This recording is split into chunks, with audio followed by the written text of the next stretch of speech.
আসসালামু আলাইকুম। আমি সবসময় সোজা সাপটা এবং সত্য কথা বলতে পছন্দ করি। গতিদানব শব্দটা আমাদের দেশে মজা করে একজনের কন্ট্রিবিউশনের ব্যাপারে ট্রল করা হয়, তিনি হচ্ছেন খালেদ মাহমুদ সুজন। যারা হয়তো ইতিহাস জানেন না তাদের উদ্দেশ্যে একটু বলতে চাই, খালেদ মাহমুদ সুজন 1999 বিশ্বকাপে পাকিস্তানের সঙ্গে ম্যাচটাতে যে 3 উইকেট পেয়েছিলেন, গতি দিয়ে 3 উইকেট তিনি পাননি।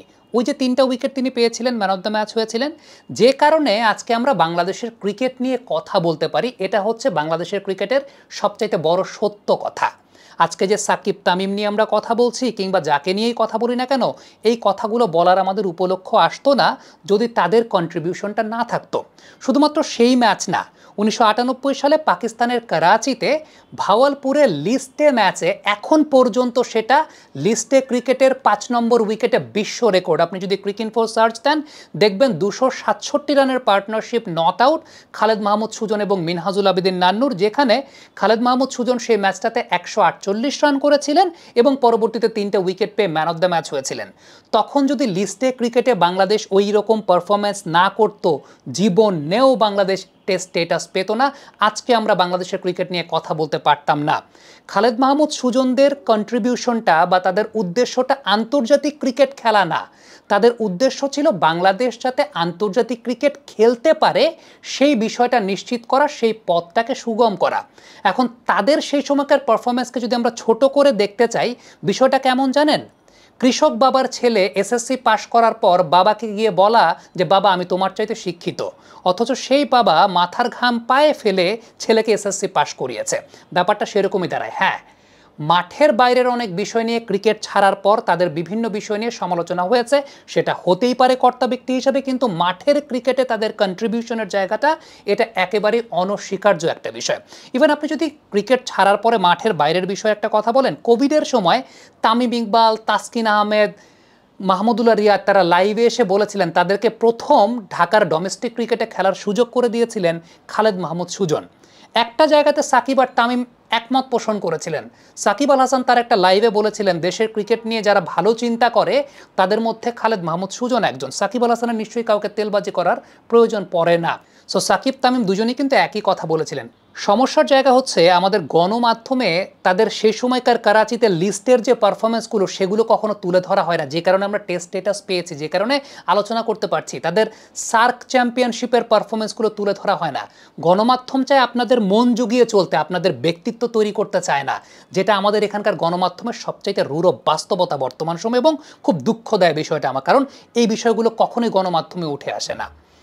গতিদানব শব্দটা আমার কাছে মনে হয় সিরিয়াসলি তাসকিন আহমেদের ক্ষেত্রে ব্যবহার করা উচিত, যেটা আমাদের এই ভিডিওর মূল প্রতিপাদ্যের বিষয়। তাসকিন আহমেদ জিম্বাবুয়ের সঙ্গে লাস্ট ম্যাচটাতে 24টা বলের মধ্যে আমি যেটা হিসেব করে দেখলাম 19টা বলই 140 কিলোমিটার প্রতি ঘন্টার ওপরে করেছেন, জেনুইন পেস জেনারেট করেছেন।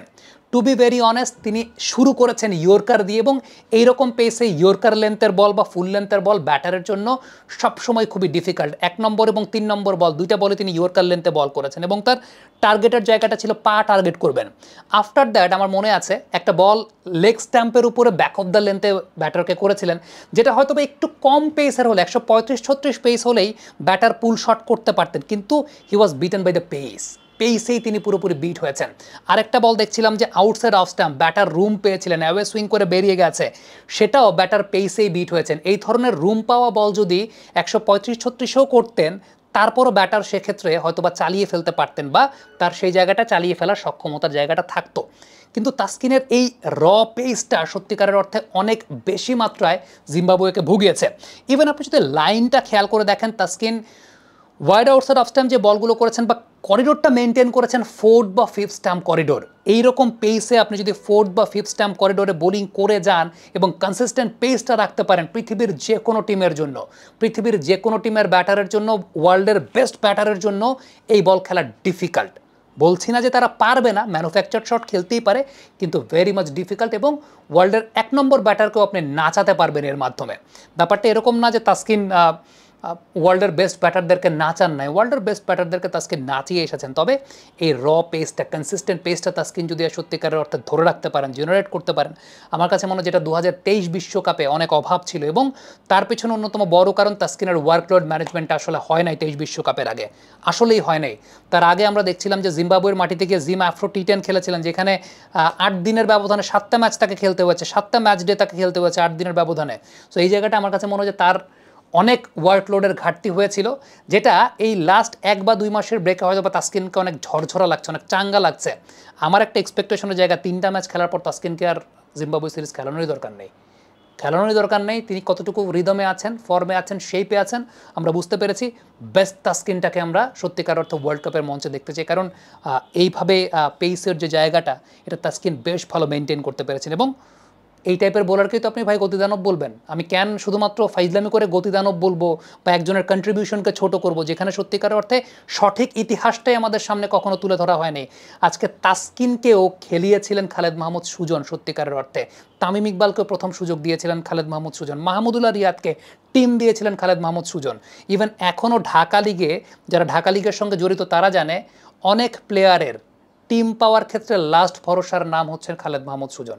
এটা হয়তো বা বাইরে থেকে আপনারা দেশের ক্রিকেট সম্পর্কে অনেক কিছু জানেন না, মিডিয়াও ওইভাবে, মিডিয়া বললাম তো, আমাদের দেশের মিডিয়ার যেটা হয় সত্যিকারের অর্থে যেটা আপনারা দেখতে চান ওইটা দেখাতে চায়, যেটাতে সমালোচনা আছে, যেটাতে মানুষের নামে গীবত আছে, ওইটা দেখাতে চায়। ডেফিনেটলি কনস্ট্রাকটিভ ক্রিটিসিজম তো হবে।